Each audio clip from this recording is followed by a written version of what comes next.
بسم سلاسي فتصم سلام نايجيغر أملاك مسكولاتنا يكون فقرات أحواتين حاتين كميل هاتم ببزل هو بتا سلام تخوني بعن تسفعي ناي كل جدتين ويتي منا وزا حالفة مصحفة يا سودي سراك معرف 10 زغاري وينيرا حزن كافت سحالفة زغطر خوينو معرف 10 زغاري ورلقو ملكن جيزي مصحفة يا سودي سراك معرف 10 مغزعة أملاك أو حاتان قوم نجر زي ولا من تدعى خوينو بزحات ولاد كهلوها أيتتمنى فريحة زافر بزي ولا ولادون أيتتحوز هو فريحة زافر أنت زي ولا موز حمري خابو ما يتتحوز بهيوت نوي حقن حيو ملكا تسفاي تكبر بزحات يم بمال امنتك أو ما يتودق كابشي حد ولاد يبلز فريحة زافر زي ولا ولاد كوزهلوها مخان خوين خامومات يبلز كمي حنت ختم حد مستوى على سن تليوا بهزوي تملئ حق زي ولا معلت انت دعا ازنورو خويننجنا تبادم بعيني كم زيزولا نقرات بزوح ريالوخو بإذني قلنا كوزيات يزقرم نقرات سميع اللوخو قوة اي حاتان بحاو كندديو ابتم زي ازاز هزو خاقوت عقزاوهر كندديو እቶም ብዘመን ቀደም ኣብ ናይ ገዛ ርእሶም ጽንዓት ብምእማን ኣንጻሩ ዝዓለዉ ንጉዓት ሰባት እግዚኣብሔር ኣይምሕሮምን እቶም ብትዕቢቶም ዝጽየፎም ዝነበረ ሎጥ ኣብ ማእኸሎም ዝነብር ዝነበረ ህዝቢ ኣይነሓፎምን እቶም ንጥፋእ ዝተወፈዩ ብሓጢኣቶም ዝተደምሰሱ ህዝቢ ምሕረት ኣይግበረሎምን ነቶም ኣብ ምድረ ባዳ ኣብ ጉዕዞ ከለዉ بهلخ نقعال وستأكو شديش تميتي شي حزبون أي رهرهلومن إتي هلخ زحازو سب سلمتي حدا زي خون كي تغزعن تسترفكوا الصدن كمخوانا نيرو كامي إغزاوهر محرة قطعان زحاز أملاخيو كمحر كاللخوانا قطعو خفسس مستنخر زخوانا حيل اللوا كمتي محرة عاوي زخوانا قطعو دما بومتان عاويو نسوي دم أخذ كنغور إيو فردو حاتق بزغور خفات قطع إيو فريحة زافير زلو سبكا بزرعو تعجستي عاسوخ قبل إيو هو بزرعو سنة يقوري خفد إيو نسوي كف كنغور قبل إيو علم تقوارات زافير من تخطفلطو زافير نفرعن أي فلتكان يكساو زولو نلبو أترورو نورهان كتري كابس المات ليت زفليلو حد حنصاطو مغوارو نتي او لعلي فطرت زول محرت غلصو كاب غزابهر كحبا ايه او لعلي او سماي كمن كيذكرني امون غون دزي زاكل هزوي اي فلطن ايه امون غوم اليا زول فطرت اننتو ايه فوتو اي تبل غزابهر كبصح مسمصه سماياتن معمق مدرن فتفت كل يوم بموت أمات دما مسارات مدر خنقطقطو انباتات كرعدو ايام الذكر دا زخيل عمره يلون منغرتاتو عمق خفل الزخيل سوون يلون كمتين معمل ما ننكريو زي خيل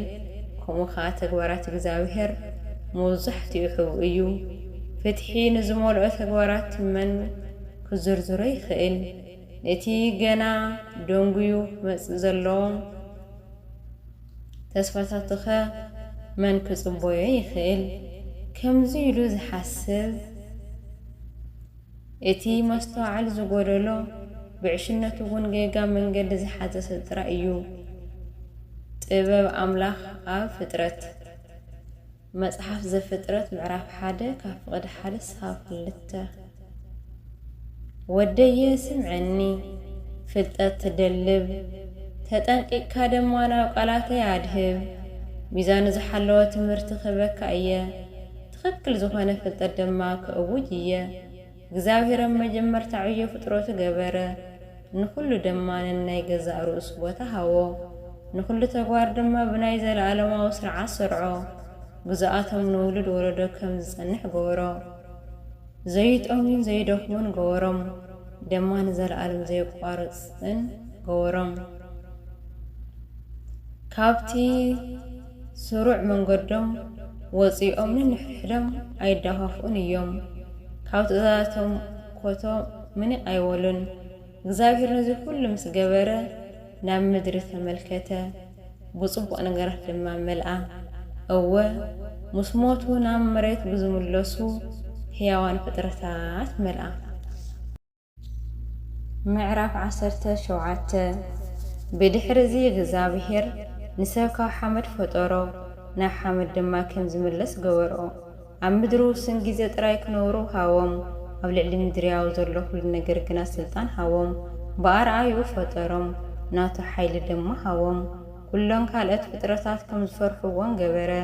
ኣብ ልዕሊ ኩሎም እንስሳን ኣዕዋፍን ስልጣን ሃቦም እግዚአብሔር ንደቂ ሰብ 5 ስምዒታዊ ኣካላት ሃቦም ነቲ ብስምዒታዊ ኣካላት ኣቡሉ ዝመጽእ ምትርጓም ምእንቲ ክኽእሉ ከዓ ሻርሻ የገናዝብካ ምኽኣል ሻብዓይ ምስትውዓል ሃቦም ቋንቋን ዓይንን ሃቦም እዛንን ዝሓስብ እሙርን ድማ ሃቦም ብፍልጠትን ብምስትውዓልን ሞልኦም ኣብ መንጎ ክፉእን ጽቡቕን ዘሎ ኣፈላላይ ድማ ርአዮም ግርማ ፍጥረቱ ምእንቲ ኸርእዮም ዓይነ ልቦና ሃቦም በቲ ኣደናቒ ግብርታቱ ንውልድ ወለዶ ከም ዝሕቦኑ ገበሮም ንቅዱስ ስሙ ከመስግኑ ንዕብየት ተግባሩ ከእውጅ እዮም ፍልጠት ዓደሎም ህይወት ዝህብ ሕጊ ድማ ሃቦም ንዘለኣለም ዝጸንሕ ኺዳን ምስኣቶም ኣተወ ትእዛዛት ድማ ገለጸሎም ዕብየት ግርምኡ ረአዩ ክብሪ ድምፁ ድማ ሰምዑ ክፉእ ካብ ምግባር ኩሉ ረሓቕወሎም ነፍሲ ወከፍ ከዓ ምስ ገረበቱ ዘሎ ርክብ ዝሰርዕ ሕጊ ሃቦም ኣምላክ ፈራዲ እዩ ተግባራት ወዲ ሰብ ኩሉ ግዜ ቅድሚ እግዚአብሔር እዩ ካብ ዓይኑ ክሕብኡ ኣይኽእሉን እዮም ካብ ንእስነቶም ጀሚሮም ናብ ክፍኣት ዝዘንበሉ እዮም ልቦም ከም እምኒ እዩ ናብ ልቢ ሰብ ክልውጥዎ ድማ ኣይተኻእሎምን ኣብ ምድሪ ንዝነብሩ ህዝብታት መቓቐሎም ንነፍሲ ወከፍ ህዝቢ ገዛእ ሸመሉ ህዝቢ እስራኤል ግና ብጽሒት እግዚአብሔር ኮነ እስራኤል ብስነ ምግባሩ ዝዓወዩ ናይ ፍቕሩ ብርሃን ዝሳኸዐሉ ጨሪሱ ዘይደርወዮ ብኹሩ እዩ ኩሉ ግብሮም ድማ ከም ፀሓይ ኣብ ቅድሚኡ እዩ ከየቋረፀ ድማ ንተግባራቶም ይዕዘቦ በደሎም ካብኡ ኣይሕብአን እዩ ኩሉ ሓጢአቶም ድማ ኣብ ቅድሚ እግዚአብሔር እዩ እግዚአብሔር ግና ሕያዋይ ስለ ዝኾነ ንፍጥረቱ ከዓ ስለ ዝፈልጥዎን መሓሮም ደኣ እምበር ኣይጠንጠኖምን ሰብ ምጽዋት እንተሃበ ኣብ ቅድሚ እግዚአብሔር ከም ክቡር ዝዋግአ ቀለበት እዩ ንህያውነት ሰብ ድማ ከም ዓይኒ ቡለን እዩ ዝሕልዎ ደሓር ግና ክክሕሶም እዩ ዓሶም ድማ መሊሱ ክህቦም እዩ እወ ነቶም ዝናስሑ ናብኡ ክምለሱ ክፈቕደሎም እዩ ነቶም ተስፋ ዝሰኣኑ ድማ ከተዋውዖም እዩ ተናሳሕ ሓጢአትካ ንድሕሪት ደርቢኻ ናብ እግዚአብሔር ተመለስ ኣብ ቅድሚኡ ጸሊ ካብ ምብዳሉ ከዓ ተቆጠብ ካብ ሓጢአት ረሓቕ ናብቲ ኣዝዩ ልዑል ዝኾነ ኣምላኽ ድማ ተመለስ ንሱ ካብ ጸልማት ተውፅኡ ናብ ናይ ህይወት ብርሃን ክመርሐካ እዩ ንስኻ ከዓ ንርክሰት ኣዝኻ ትጽየፎ እዞም ብሂወት ዘለዉ ንእግዚአብሔር መዝሙር ምስጋና ክዝሙሩ ይኽእሉ እዮም እቶም ኣብ ዓዲ ምዉታት ዘለዉ ግና ከመስጉና ይኽእሉን እዮም ሓደ ብሂወት ዘሎ ጥዑይ ዝኾነ ሰብ መዝሙር ምስጋና ንእግዚአብሔር ክዝምር ይኽእል እዩ እቲ ብሂወት ዘየለ ዝሞተ ግና ንእግዚአብሔር ምስጋን ኣቋሪጹ እዩ እግዚአብሔር ነቶም ናብኡ ዝምለሱ ይቕር ይብለሎም እረ ምሕረቱ ክሳብ ክንደይ ዓብዪ እዩ ወዲ ሰብ ዘይመውት ስለ ዘይኾነ እዚ ኩሉ ኣብ ሰብ ክርከብ ኣይኽእልን እዩ ካብ ፀሓይ ዝደምቕ የልወን ወርሒ ምስ ከወለታ ግና ብርሃና ይጽልመት ከምኡ ከዓ ሰብ ክፍኣት ካብ ምፍሓስ ዓደ ይውዕልን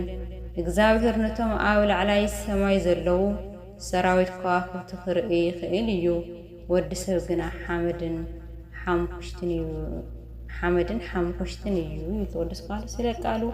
የቃለ ባለቤት ቅዱስ እግዚአብሔር አምላክ ክርስቶስ ግን ዘወዳ አስተረፈራ ፋልሳና ያታርምልና ጠየስ ቅዱስ ይራክ ጸጋ በረከት ይደርና አሜን። ስብሐት ለእግዚአብሔር ልዑል። ይቆየን።